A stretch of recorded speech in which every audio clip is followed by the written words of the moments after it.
It was 1 year ago this weekend when this took place in Times Square. I will faithfully and I will faithfully discharge the duties of the office of the mayor of the city of New York according to the best of my ability. So help me God. So help me God. Congratulations. New York City Mayor Eric Adams sworn in shortly after this year's ball drop in Times Square, holding a framed picture of his late mother Dorothy while vowing to faithfully carry out the duties as mayor of New York City. And Mayor Adams joins us now. Mr. Mayor, thanks so much for being with us. We've got a table of people who want to ask you some questions here this morning, and I'll start with the issue that brought you into office. If you look at the polling that came out afterward, which is public safety, a former New York City cop who promised to change the way the city feels and the way it has felt for the last couple of years. Crime is up 23% over the last year. Murders and shootings are down, but other crimes are up. You've promised more, stronger policing in 2023 to continue to get at those numbers. What does that mean to you? What does that look like for the city?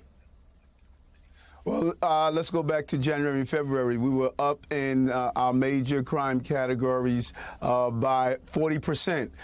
When you look now, you see a trend. They're down. They're up 20%. And when you look at the last almost 8 weeks, you're seeing a continued substantial decline. So the seeds that we planted that allowed us to do what was my number one focus, shootings and homicides, down double digits in shootings, down double digits in homicides. Look on our transit system, 6.3 crimes a day with 3.9 million riders.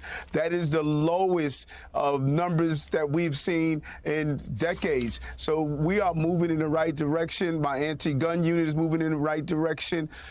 Police are responding accordingly, and we are moving in the place that we need to be. The big problem we have a catch, release, repeat system. Approximately 1,600 people, repeated offenders.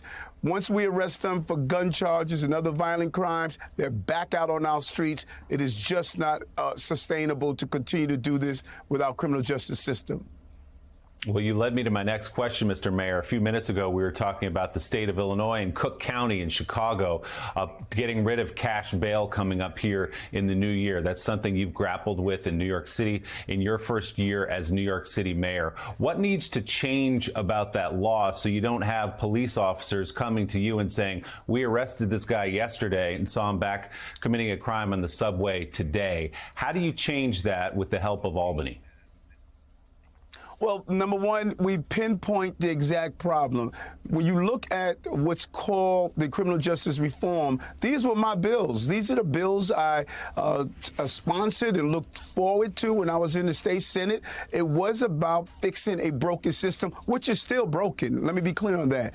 But we need to zero in on the recidivists, the repeated offender. As I stated, approximately 1,694 people are repeatedly arrested for violent acts. We just had an incident a few days ago, about a month and a half ago, of a person who shot 3 individuals, 96-year-old man, a young lady, and another gentleman. He had a long arrest record, out on probation or bail for what his actions were.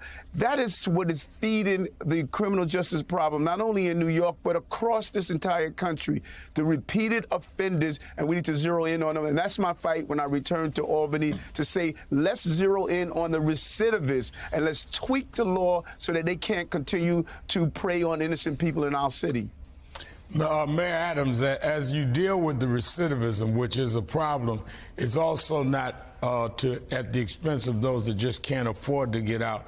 So at one level, you've got to deal with protecting people that just can't afford to be treated justly in terms of bail reform. But at another level, the recidivism, that's one of the reasons that we've said that many of our top black lawmakers that have a summit, which you've agreed to and our state leaders have agreed to, because it's how do you strike the middle of trying to get this done where we don't sacrifice people's liberties based on their economic standing, but at the same time we don't have our communities that are subjected to violent criminals. And I think the data shows that under your year we've gone down in high areas, but we could even go down more if we could all get on some kind of unified page, even if we don't agree with some of the details. No, so true. And, it's about justice. It's not about just prosecuting. It's not about just incarceration. And I stated this on the campaign trail, and I lived through it now, intervention, prevention. And when you zero in on the criminal justice system, my DAs don't have enough attorneys. My defense attorneys don't have enough attorneys. People should not sit in jail waiting to go to trial in a bottleneck system. But there's something else, Reverend Sharpton, that many people don't realize. There has never been a mayor in the history of this city that is doing more in the prevention area like I am. What does that look like? 90,000 summer youth jobs for our young people that are not on the street. Never have been done before in history. Paying for tuition for foster care children, college tuition, $15,000 private and public school. What we did with our Summer Rising program, 110,000 children were able to go to school throughout the summer so that they can catch up in the learning loss that we witnessed. Justice involved young people. We are partnering with blockchain to make sure that they can have some of the green jobs that are available, connecting them with probation officers so that we can prevent the crimes from taking place. I visited Rikers Island more than any mayor probably in the history of this city, talking to inmates, correction officers. And so you see my prevention plan to stop the pipeline, and you see my intervention plan to go after those dangerous individuals in our city. And don't we need more resources in prevention, as well as more resources in terms of people that will defend people that need defense, like legal aid is not getting funded a lot. So don't we need a lot more resources in the right place rather than trying to catch it at the end of what happens that is sometimes ugly and unfair? No, without a doubt. Once a person has a gun in his hand, we've already failed. And that is what has been happening far too long. My policies are not based on what I've read, they're based on the life that I lived. I know what it is to be arrested. I know what it is to be dyslexic and undiagnosed and could end up in the criminal justice system. I know what it is to live on the verge of homelessness and poverty. So you have a mayor that has lived the life of people that are living right now. But we have to be honest with ourselves. Our city, as well as Chicago, as well as other major cities, we're being inundated with crises that we did not create, such as the asylum seekers crisis. El Paso should not be going through this. New York should not be going through this. Houston should not be going through this. This is a national problem, and it deserves a national response. 31,000 people showed up at our doorstep, and I had to deal with making sure they were not sleeping on the streets. They were able to get housing, food, educating children. This is a real strain on New Yorkers coming out of the pandemic.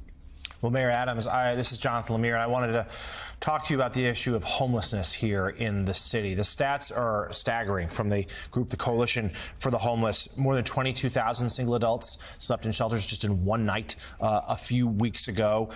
Number of homeless New Yorkers sleeping each night in shelters up 35% than a decade ago. And there's a sense that the total number of homeless in New York, the highest since the Great Depression nearly a century ago. Now, you unveiled a new plan that involuntarily takes some of those with mental illness off the streets, but critics suggest that police officers, so you've empowered to make that decision, are the wrong people for that job. What is your response to that? And give us your take on tell New Yorkers your overall plan to battle homelessness. Well, first, let's peel back the layers. I think it was just unfair on how we reported a very clear approach to those with mental health illness that cannot take care of their basic needs, and they are in danger to themselves.